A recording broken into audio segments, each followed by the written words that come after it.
feelings. We all have them. Well, except for Sean. I'm Courtney. And I'm Sean. And it's the GM's Toolbox.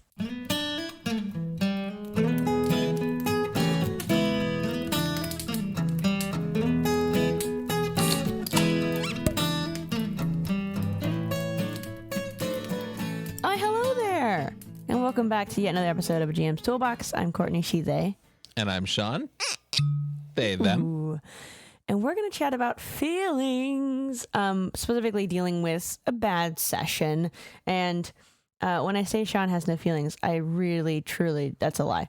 Because the whole reason why we had this idea for this episode was we were talking about your feelings on last session. So we were talking about my feelings on last session. Yes. Yeah. I mean, I am a cold and heartless queer, but but yeah, no, we played last night together in one of the two campaigns we're playing together, and at the end of the session, I didn't feel great about it. I think that the players still had fun, but I thought that there were a lot of things that I wanted to hit that I didn't hit the way I wanted to, or that didn't play out, not play out, because nothing ever plays out the way I want it to. Actually, everything always plays out the way I want it to, and just never how I expect it to. And that's fine. I, metaphorically speaking, walked out of the session feeling just kind of, let down by myself. Fortunately, I have fantastic players who sort of rescued the session by making it still interesting to play. But I felt sort of let down by myself. And so we're here to talk about how that's gonna happen. And that's okay. Exactly. Sometimes it's gonna suck, and that's okay. And I have already said that last session was great. But for me, I was struggling with my character's feelings because a lot was happening. And I played just a character who's not necessarily experienced in the world and kind of lived in a podunk town all his life. And there was a lot of deaths that happened in the last couple of sessions. And dealing with all that and the fact that I was basically almost dead. And our companion horse was thought to be dead. I was feeling a lot of feelings, and I only killed a couple hundred people in a talking horse. It's really fine. No, like 300. The only reason I know that is because you kept saying it, Sean. Yeah. But not at all a bad session in my world. See earlier with the cold and heartless queen. Big sweeping campaign moments that felt great to me, but I understand this feeling of being let down by yourself and wanting to.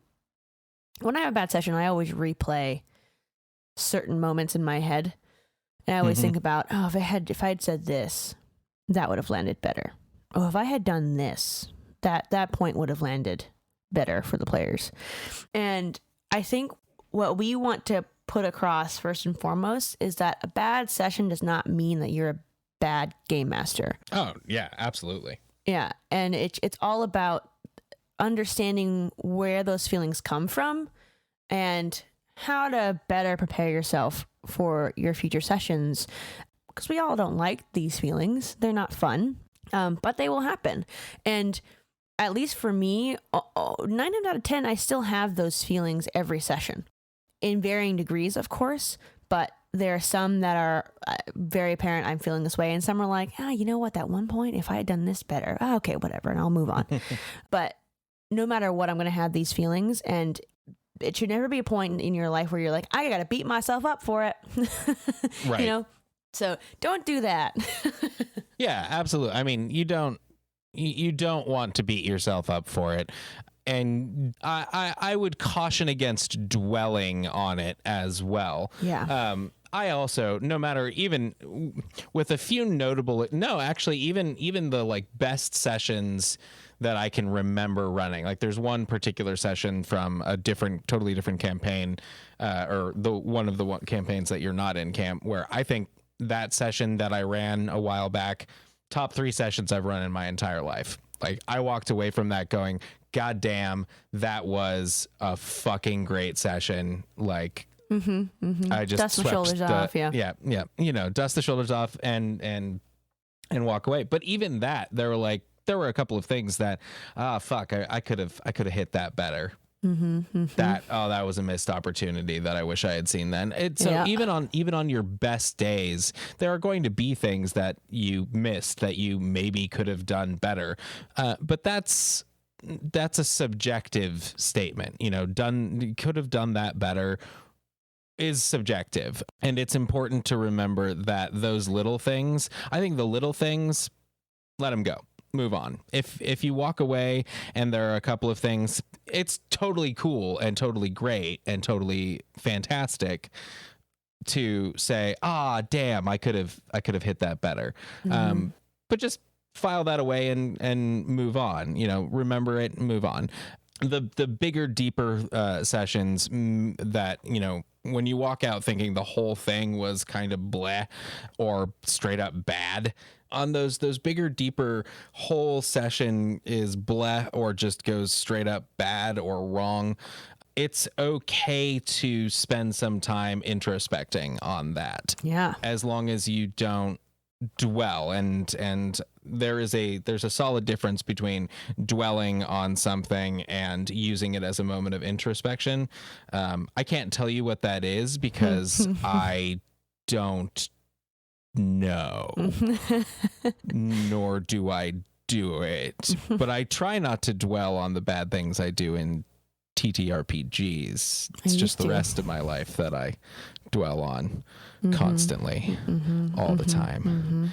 So many mistakes. Oh God, why did I say that when I was 12? God, I hate that. It's the classic, you know, when you're laying in bed and about to go to sleep and you think about these bullshit things that you did. Ugh, I do it all the time. Do it all the... Whoa!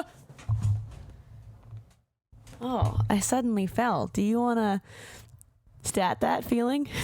Oh my God.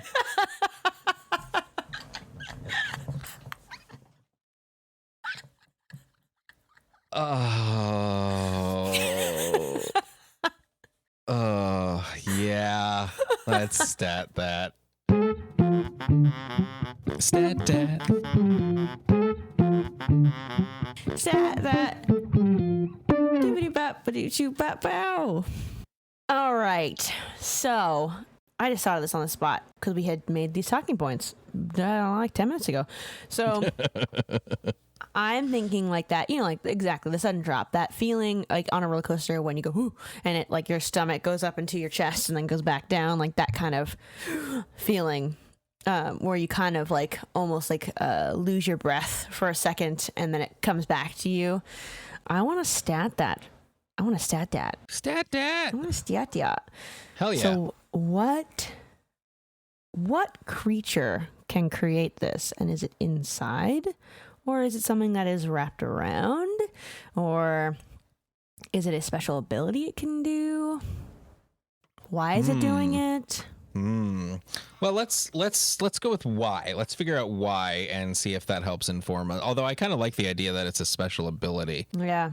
Well, how would I say before was like you kind of like what I guess we'll just dissect what that sudden drop feels like. So like the one is like it makes you inhale a little bit because you're like ooh, and it's the jolting feeling that you lose your breath for a second. It's a major shift in your center of gravity. Yeah. It's your center of gravity stays where it is while you move outside of it. Man, I love roller coasters. I keep doing that. I keep like trying to imagine that feeling. Yeah.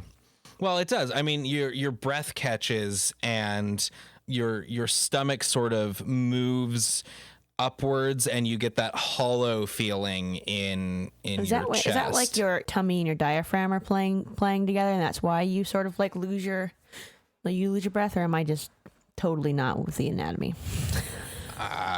You might be correct. I mean, that's where it is in my your kid body. punched me in my diaphragm the other day. That sucks. Right beneath my fucking, like, she did it on accident. Like, she was squirming while we were trying to get her to brush her teeth in a playful way, and she kicked me, and I was like leaning down, and she fucking wailed me, and I was like, why? What have I done to do this? The honest answer is that no one knows with absolute certainty, said Dr. Brad Segura, surgeon at University of Minnesota. Hey, that's where I live. Well, that's actually super great. Yeah. No one knows why. That plays into our hand. Exactly.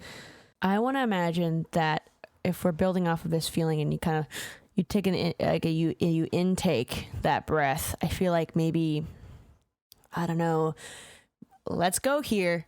What if the special ability, right, is that this fucking smoke, this amorphous being, it wraps around you, and this sudden feeling of you dropping, right, makes you inhale. So there's no save for it.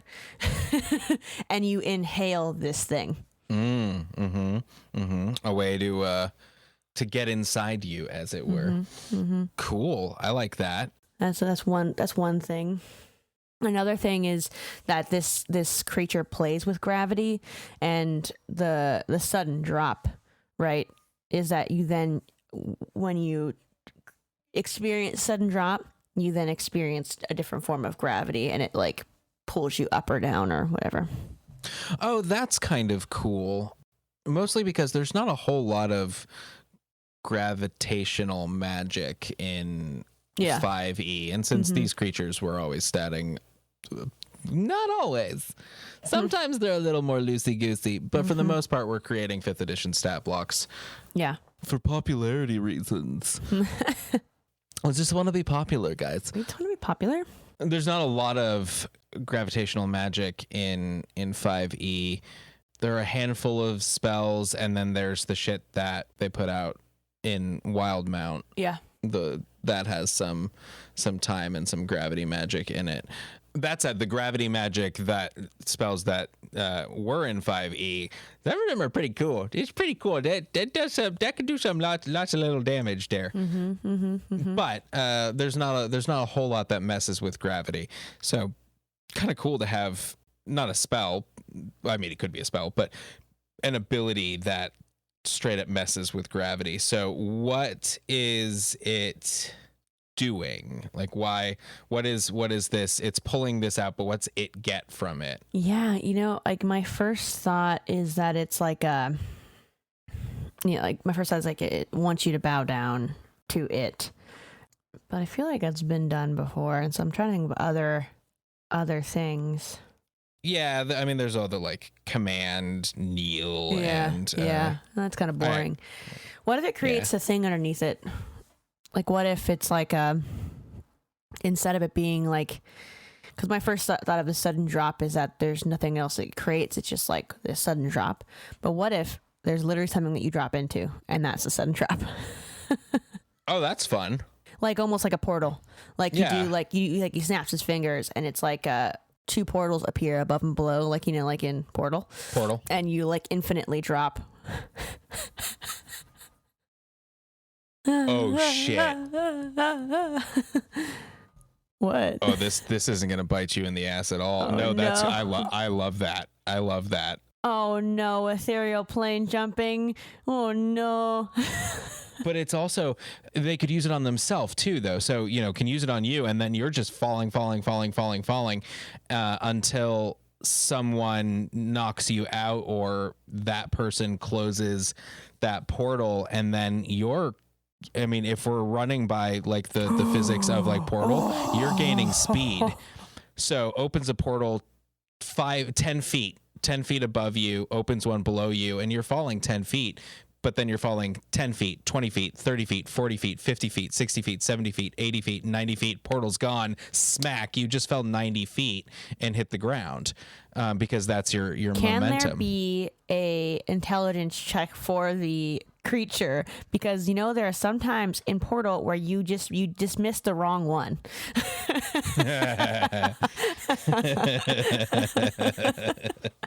Just kidding. But then it's true though. it is absolutely Fuck, true. not that one. I didn't mean that one. God damn it. And you just like stand there. Wait. What happened? Okay. Now's my question. Even though I do not want to put more wood on the Sean fire, but what if, as a legendary action, because now this feels very legendary to me. Oh, yeah. What if? I mean, that's a big thing. What if instead of dismissing the portals, the creature can just swipe and move the portal off to one side and then just like slam them into the ground? Oh yeah. That works. That's right. Cool. You just sort of move them about in the same way that you move about Moonbeam and shit like that, exactly. or whatever. Yeah, like it's an action to like move a portal, whether it be the one like the two that you've created, and just have like it shift around. And this is really cool too, because just like in Portal, this bad guy, this monster or whatever it is going to use the portals to bop itself around, and that's disengaging without a disengage. Yep. Oh yeah, I like this. Yeah, right. That's kind of cool, because then you can evil. go if like snapping your fingers, right, and then the creature falls in, and then the other portal bamps right behind you, and then the creature's now behind you instead of, or it could like disengage and get, but insane. That's a sudden drop. That's the sudden drop. Yep. You have the sudden drop of being suddenly dropped, and also the sudden drop of your stomach sinking when this monster that was right in front of you suddenly steps out behind you and ganks you in the back. Yeah. So bonus action to move the portal, action to cast them. Yep. Bonus action to move one or the other. You can only move one per turn. Legendary actions to the same thing. 3 legendary action points, costs 1 to move the portal. Yeah, 1 to move a portal, or 3 to move both. Yeah, absolutely. Yeah, that's cool. Yeah. Cool. I'm trying to think of what else it could do. I mean, it can do is this a spell that it's concentrating on, or is this a natural ability? I want to imagine this is a spell. Cool. I love that. It's a spell that's because that is sort of the balancing aspect of it, right? Because like if it's a natural ability and it doesn't need to concentrate on it, then it's like at one point in time, how can the players deal with it, right? Like my first thought is Featherfall, the individual that is trapped. Yeah, and then that would kind of fix the issue in a sense, but they're still trapped within the portal. So I think that as when you're in the portal, what are the mechanics of trying to get out, or is there? There should be some way. I mean, someone else could, like how you got out of the beam yesterday because Mary blasted you with the telekinetic ray. Someone could do something like that to get that person out. I would let players come up with ways to get out of it. You put the problem out there, and then the players will figure out a solution. Got it? Yeah. I would allow them to find a way out of it, but I don't think I would mechanically stat it like as a dexterity saving throw or whatever to get out. I think you're trapped in that portal, and if you come up with a clever way to get out, then good on you. Like off the top of my head, I can think of, I have a bow and I have rope. I have a grappling hook. I have a collapsible 10-foot pole. I have an immovable rod. All of these things. Yeah. Like I can come up with solutions to try and get me out of that. The players can come with a solution. Okay, cool. Yeah. And I will probably put a note, like a little asterisk or whatever, and be like, or a sidebar. We don't have sidebars on our stat blocks, but if we're putting this in a campaign book, I would put a little sidebar note and be like, hey, remember to let your players come up with clever ways to get out of this, and let them do it when they do. Otherwise, you're being a dick. So obviously, then this caster, so it's a concentration spell, and this caster has other timey-wimey and gravity spells. I would think is probably their sort of focus is sort of manipulating the natural world around, not in a druidic way, but in manipulating the forces of the world. It's Yeah. a twisted physics major. Is there anything else that we can give it, or like some sort of like motivation that it has? Is it jumping in and out of like the material and the ethereal? Yeah, probably like a closed loop ethereal portal, or not closed loop necessarily, but like it's two portals, but it cuts through the ethereal plane, which means this creature, person, caster probably should also be able to cast etherealness, blank, to continue on with that stomach drop feeling, fear. Oh yeah, totally. That's cool. To sort of play off that same thing, that pit drop, gravity well, all of those things, that anything that affects maybe not time, but definitely gravity, and then also the ethereal plane. Does it have melee attacks? Like, I mean, it'll probably, but like, is it the type of thing where it's open a portal, step out behind you and stab you in the back, or is it a grab you and touch spell? Gosh, I wanna imagine that it uses the moment, like like if we're talking about like the same example of like Portal, where it can use the environment as momentum, and so like it will like summon the portals, and then one beneath him and one that's like on a ramp or whatever, like on a tree or whatever, and like shoots himself toward a player. Yeah, and uses the momentum to like slam into the player, or uses the momentum to like add an extra hit die to. Yeah. Like a charge attack, basically. Yeah. A charge attack, but maybe it's not an attack roll. Maybe it's a dexterity saving throw. That's cool, because then if it's a dexterity saving throw, right? So no matter what, it'll land. Oh, dexterity for the creature? No. A dexterity saving throw for the player, and it wouldn't necessarily land. It's like to dodge out of it. Maybe it's or for half damage?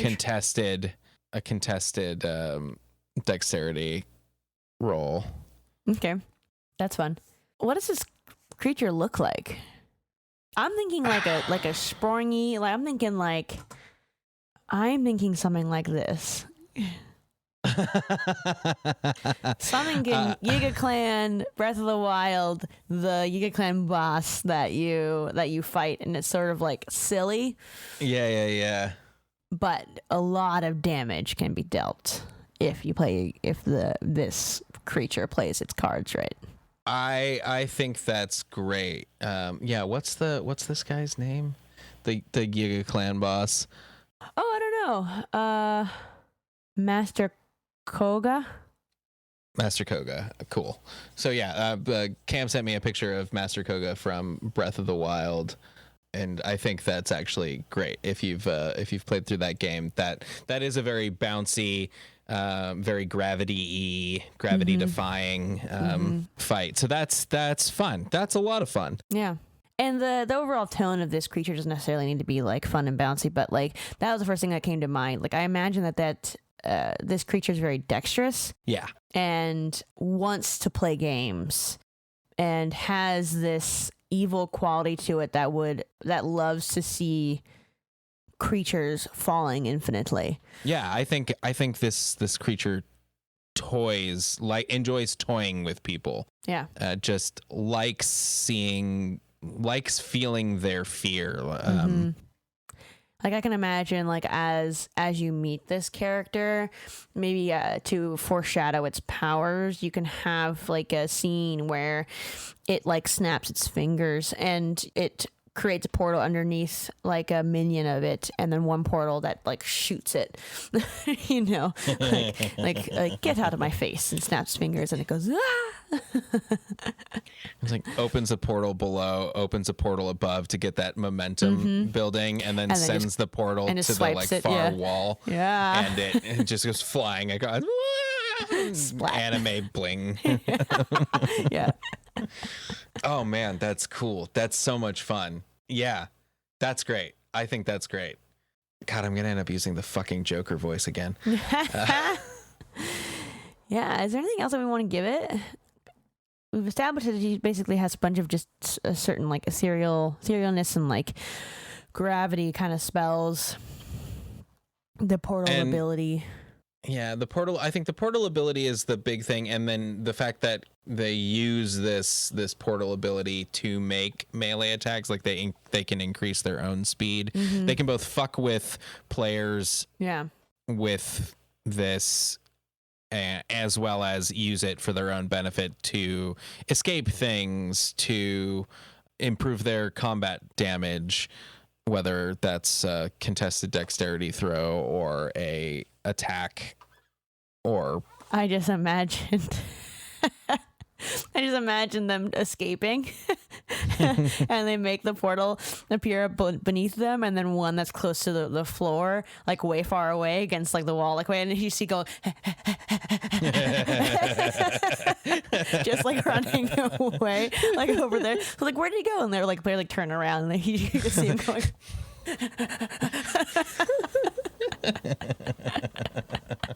That's delightful. Yeah, I like this. I like this a lot. I like the Yiga clan boss being an inspiration, and probably a little of GLaDOS too, from absolutely. Portal, for that like just kind of twisted enjoyment that she gets out of messing with the test subjects. Absolutely. Combo Master Koga and GLaDOS. That's fun. That is super fun. And both games, both Portal and Portal 2 and Breath of the Wild, some top-notch games. So I'm super happy to mix them up and use that as kind of a personality for this creature. And this creature, which will absolutely be sitting there eating a slice of cake. A classic vanilla cake with vanilla icing and a cherry on top. Yep, you bet. Okay. Don't bottle it up, Sean. Okay? Don't bottle it up. I'm bottling so many things. I'm actually bottling things upstairs. No, not that. Feelings. Oh, feelings. Right. What are those? I think that one of the great things about our community of friends is that we do not lack a forever GM. We have so many game masters in our web of friends, as well as players. I mean, of course, if you're a game master, you can also be a player. In fact, we also enjoy that. But when you have a bad session, I find it best to chat with my fellow game masters about those feelings. Even if it's just those feelings are completely valid, I've had them before. That makes me feel better. That makes me feel like I'm not alone. But if there's something deeper that happened during that session that you want to dissect and try to understand, talk with a friend about it. Tell a friend. I mean, that goes for, general life things, but if we're talking about TTRPGs, and if you feel upset about a certain thing that happened during a session that you think could have landed better, could have been better, chat with a fellow game master about it, and chat about what happened and what you think could have done better. Or maybe the game master will be like, you know what you did sounds awesome, and I think that you're just overthinking it. And that could also be the advice that your friends give you, which happens to me half the time. Honestly, there's a lot of times where I just overthink and I just need to be told, homie, what you just did was awesome. Just pause your feelings for a second and think about how that affected the players, and you did great. Yeah, no, absolutely. It's really great having friends. it's great having friends. No, it's great having friends. It's great being able to have all of these other GMs in our circle that we can talk through. And I think it really can be important to talk with other game masters. It helps you, and we'll get into this later, but it helps you sort of reset and keep track of or check in with all of the important things about playing TTRPGs? Like, what is actually important about all of these things? What is important about your story? And it can really help with that. And it can, your friends can be there to pick you up when you're down, or to smack you around when you're down if that's what you need. Or in the case of a couple of my friends, just keep kicking you while you're down until you get pissed off enough that you stand back up again. We all deal with these things in different ways. And it is really great to have other GMs. And if you don't have other GMs, you can message us on Discord. Yeah. Join our Discord. Join our Patreon and join our Discord. It's just $1. And just $1 to just chat $1 with us, And that's the thing, that we're also trying to create a community of people that you can, especially game masters, to just chat about your ideas and figure out what works best, what doesn't, what sounds cool, what doesn't sound as cool, Yeah. You can also message us on the social medias, and we'll try and get back to you. It's just a lot faster if you find us on Discord. But, message us. Send us an email on one of our Arcanery email addresses, or message the socials, or join our Patreon and hang out on Discord with us. Yeah. We're fun. And I think that if you're really feeling down about it as well, check in with your players. I have done that a handful of times. I try and make sure that I say thank you to my GM every session. And I also like to say, man, that was a great session almost every time that I play, unless I'm very distracted by my own feelings on something, because I want to make sure that I appreciate my game master for what they've done, and as well as point out that I had a good time. Because the collective we, but I can also just say me, I need reassurance whenever I'm a game master, because I spend a lot of time building shit. And to just know at the end of the session that my players had a good time is reassuring. Is that enough? Absolutely not. I'm still going to doubt myself. But I like to, as a player to my game masters, I like to make sure I say thank you and that I had a good time. Either with my voice, or I send a message. I mean, I've sent a message to Sean a bunch of times saying, man, that was a fucking cool session. Or I say, thank you. That was awesome. Because I want that as a game master. But if you don't get that and you want to double check that they had a good time, just ask them. Just say, hey, what's up? Do you guys have a good time? Yeah. Or you can go even further than that. You can be super honest and say, hey, I felt not so great about that session. Just wanted to check in with you either personally or as a group and see, how it went for you. If there's anything that you liked about it, anything that you really, wished was different or wish we could have more or less of. There's I don't remember what system or who pioneered it, but the Stars and Wishes system, which I don't actually use, but is I don't know what it is. It's just a little thing where, like, every session, I don't remember if it's like a game tool in the same way that like the X card is a game tool, or if it's like baked into one of the other one of the 35 TTRPG systems that I have on my shelf. Humble brag. Humble brag. What am I talking about? Brag. But it's at the end of every session, they go around and they do stars and wishes, which a star is something they really liked from the session, and a wish is something that they want more of or less of, or a wish. Maybe it's everyone, maybe it's just one per. I truly don't remember. I like that. I know that in like NADPOD they do roses and thorns. Yeah, which is a great. I mean, and that truly to me that is really just like talking about the session and like giving your game master feedback. Yeah. And feedback is great. I mean, I'm always welcome, even though I might not take it the best sometimes if it's like some pretty like, hey, this story is kind of funny. Like, fuck you. But also why? I'm half and half when it comes to feedback most of the time. But just like, when you're baking and you want them to eat, when someone's eating like your baked good, you want them to tell you like, how's it tasting? Is it dry? Is it nice and moist? Sean, I think that we should smell-o-vision a bakery. Smell-o-vision. Smell-o-vision. Smell-o-vision. Smell-o-vision. Smell-o-vision. Smell-o-vision.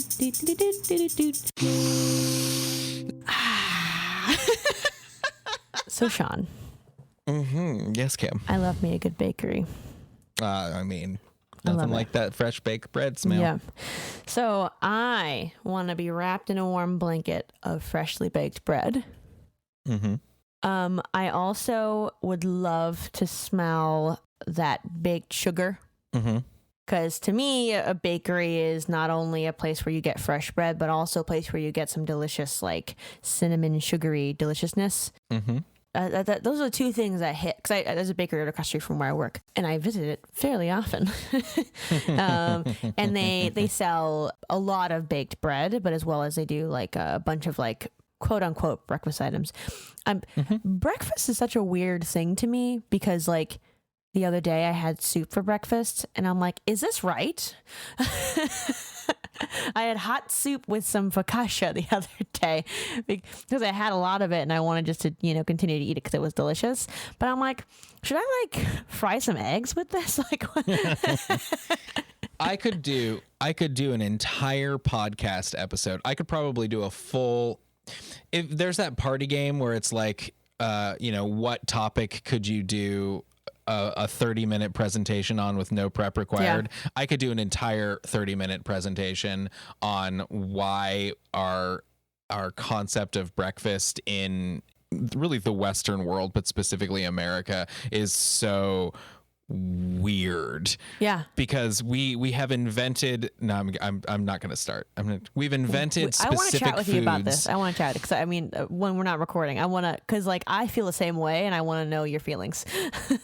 We've invented these specific foods that are breakfast foods, and not only is it only appropriate to eat breakfast foods for breakfast, it's inappropriate to eat breakfast foods for not breakfast.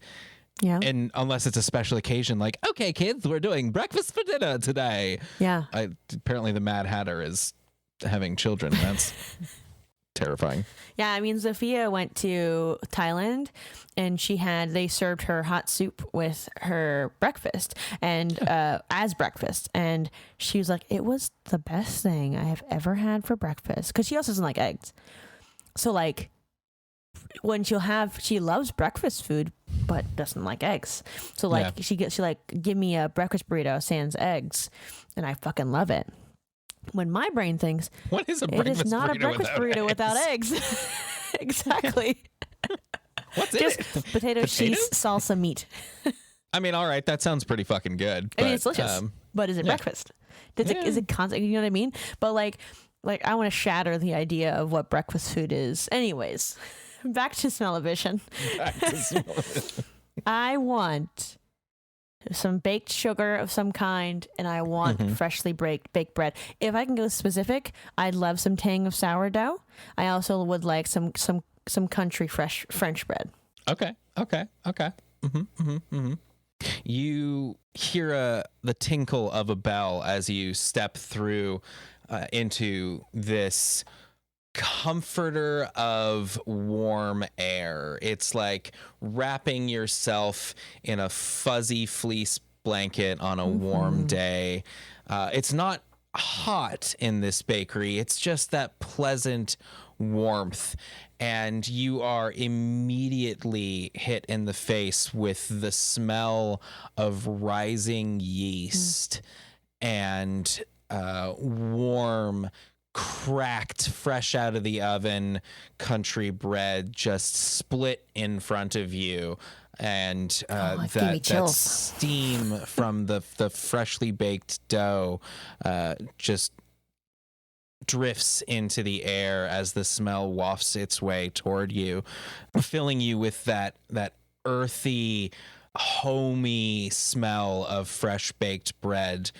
Next to you, you see a young couple is sitting at a little table they've got in this bakery. It's not exactly a bakery in Delhi, but they've got a couple of little tables if you want to like drink your coffee and eat your donut there or whatnot. And they're breaking into a small round loaf of sourdough, and they just pop the top of that off, and that bitter tang of the sourdough hits the back of your throat, making your mouth water just a little bit.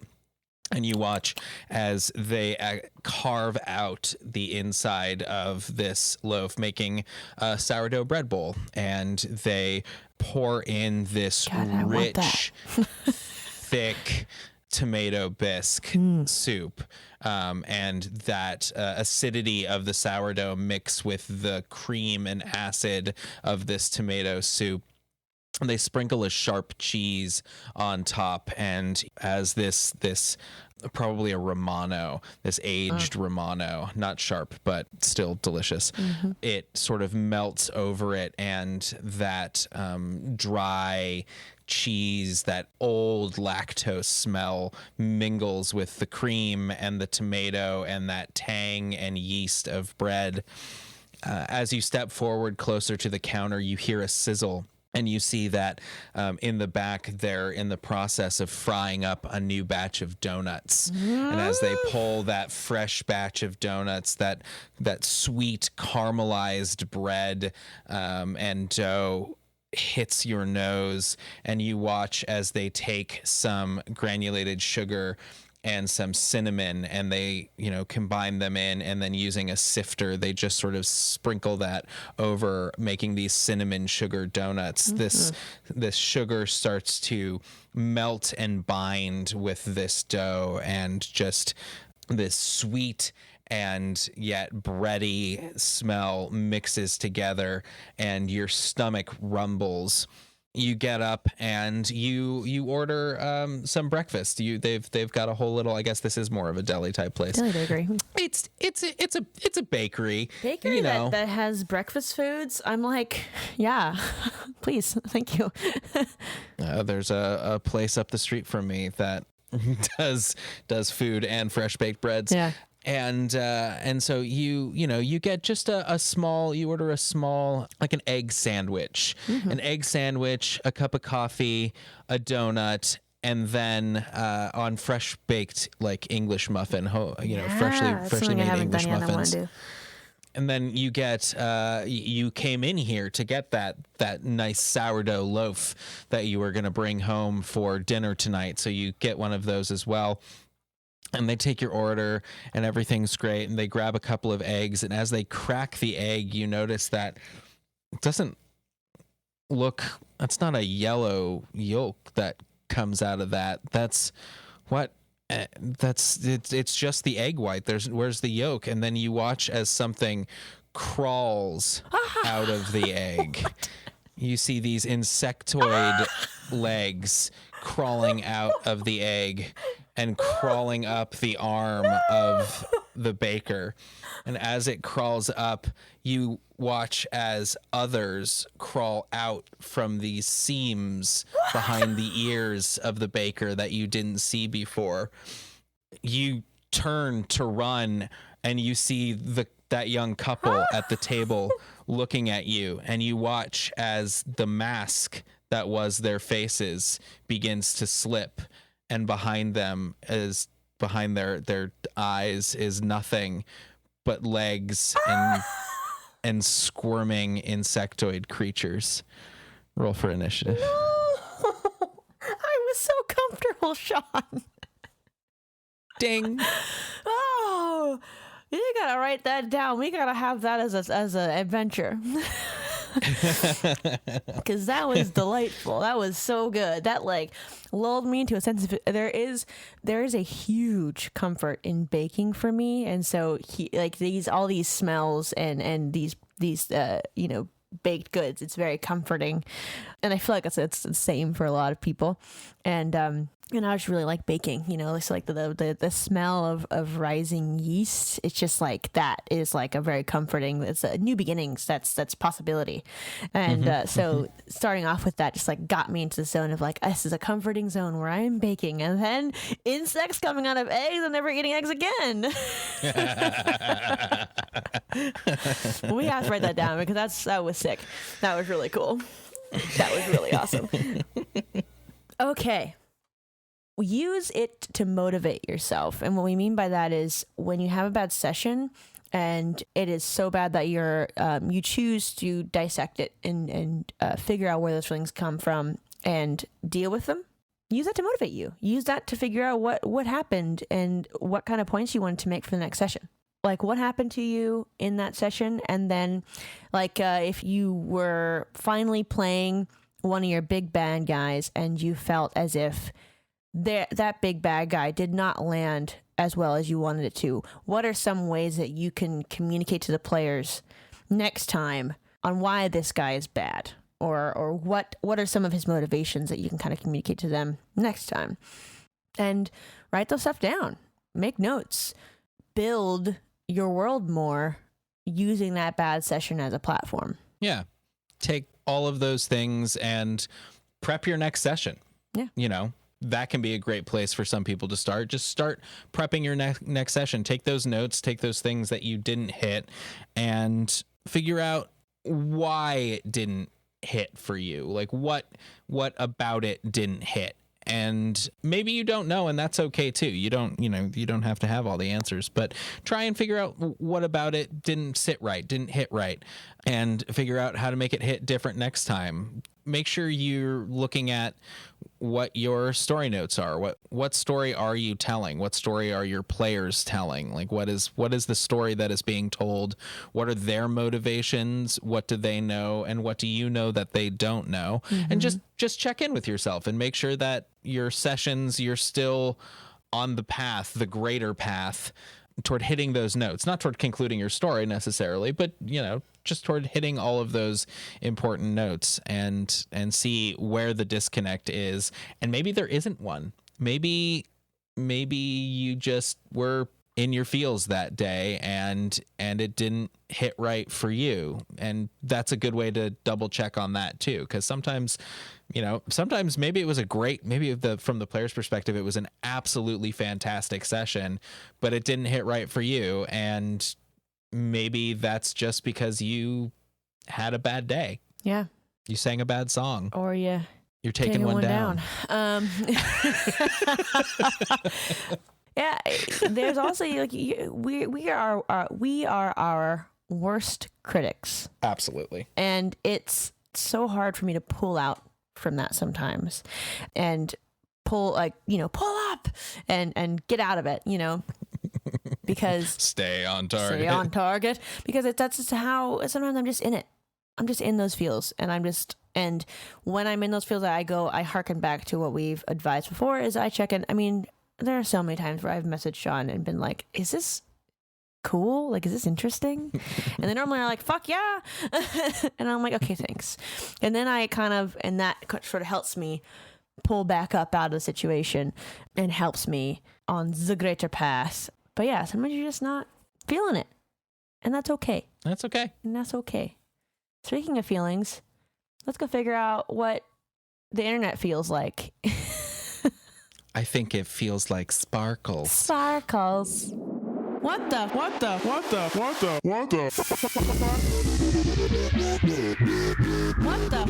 the internet feels like. All right. You found this one, Sean. I did find this one. Yeah. Yes. What do I do after a bad session? Says Snow Donuts 27. Also great username. Delightful username. Shout out to you, Snow Donuts. Shout out. On DM Academy on Reddit. All of the sessions of My Campaign so far have been great, but in my most recent one, I struggled quite a bit and ended up having a pretty rough session. I understand sometimes this happens and my players are okay with it, but I'm still a bit sad about how much better I could have been. What do you do to recover from sessions like this? And this is really us showing you all that you're not alone, that there are people out there that have these feelings. And unless you're just chock-a-block with confidence, every single game master has these feelings. I would say that if you don't feel like this sometime, maybe check in with your table to make sure that they're having fun. Yeah. Just I could be wrong. Sorry, I should say that differently. If you're chock-a-block with confidence, or you are just not good at reading the room. Yeah. Yeah. That's fair. Yeah. Because there are times when you aren't confident, but because you don't know how to read the room or have any sort of inkling of how they're feeling, how your players are feeling, and you just kind of go with it. Yeah, that could also be a mistake. I mean, to be fair, I have a really hard time reading the room. I don't do well with social cues. I don't track them well, or facial expressions or things like that, unless I know the person really, really well. And even then I have some trouble. And so I find it important to check in with my players about how things are going, because I know that about myself. Yeah, and for me as well. I mean, I feel like I'm pretty good at reading the room. I feel like I am. Of course, others will tell me if I'm wrong, but I feel like I'm pretty good about reading the room and understanding people's feelings, especially because I work in customer service. And this is like, I don't know, like a talent of mine maybe, but whenever I see hundreds of people a day, and every single person is different. And when the way that they say hi to me tells me how they're doing. And so when I say, and like I say literally 100 times, hey, how you doing today? And they say things like, fine. Or versus, I'm good, you? That is two different things. And I will lower my tone. I will be less active in the conversation if you just say fine, because that tells me you don't want to talk. You just want to get this transaction done and go about your business. Whereas if you ask me a question of how I'm doing, I'm gonna jump in and I'm going to say, oh, I'm great. I'm having a good day. How are you? And I'll move in. And that's kind of reading the room, reading the company. So like when it comes down to like having a bad session, if you don't really know, check in with your players. Check in. And then on a slightly shift of direction for this question, what to do, I think it's also important to step back, to do something else, to find something else that you really like. Like, you really like baking, Cam, so you had a bad session. Go do something you know you're good at, that you feel confident in, that brings you happiness. Play a video game, read a book, go for a walk, do a bunch of push-ups, or whatever it is that you do that you feel like you're good at, that makes you happy. Just take some separation from those bad feelings. Talk to your therapist. Solid. Oh my God. I just imagined myself talking to my therapist about how I'm upset that I ran a bad campaign. And the thing is that I can absolutely see myself doing that. And I'm pretty sure I can like give myself my therapist's advice based on it. It's not something I would talk to I will probably mention it to my therapist, but it's not like I'm going to spend an hour talking to my therapist about my bad D&D session. It wasn't that bad, but I can imagine myself doing it. And that, I think, says a lot about how fucked up my brain is. Anyway, do something you're good at and do something that you enjoy so that you can come back with a fresh perspective. Or something that you enjoy. Or something that you enjoy. Yes. Because I mean, like, if you want to just step away, you can just go have a beer at a bar, like in a safe place, because we're in a pandemic. Like go sit outside and have a drink, or go talk with your friend about something. Like, you can distract yourself and kind of pull yourself away to then come back at it with a fresh mind and understanding. Yeah. I also, on that same vein, there's one comment down here that I want to read just because it made me giggle. It's by Dwarfston, and they say, my personal process in order over the next couple days is as follows. 1, cry. 2, be angry at myself. 3, blame players. 4, blame myself. 5, stop campaign. 6, stop myself from stopping campaign. And 7, prep for the next session. Personally, I recommend leaving out steps 1 to 6, as those are, you might say, advanced DM moves. So there's more to the comment than that, but I feel like that made me cackle. That's great. That's good. That is really good. Yeah.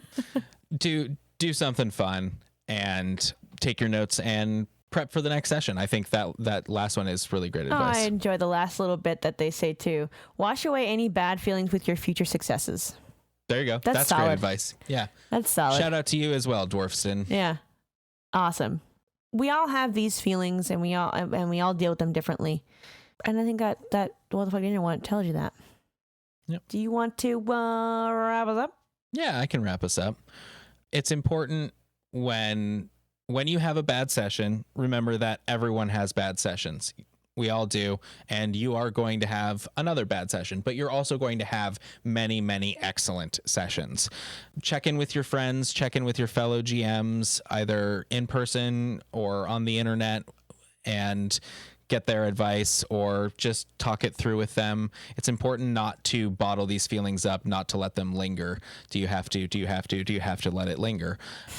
If you do have to let it linger, check in with your players. Make sure that they're still having fun, because it's probable that it's worse on the inside than it is from the outside. So they may not be feeling the same way that you are. So maybe check in with them if you feel the need to, and use this setback, use these feelings that you're having, which it is okay to have, use them to motivate yourself. Find something else that's fun to do, and then come back and make sure that your next session rocks. Yeah. Awesome. And that's it for this episode of A Game Master's Toolbox.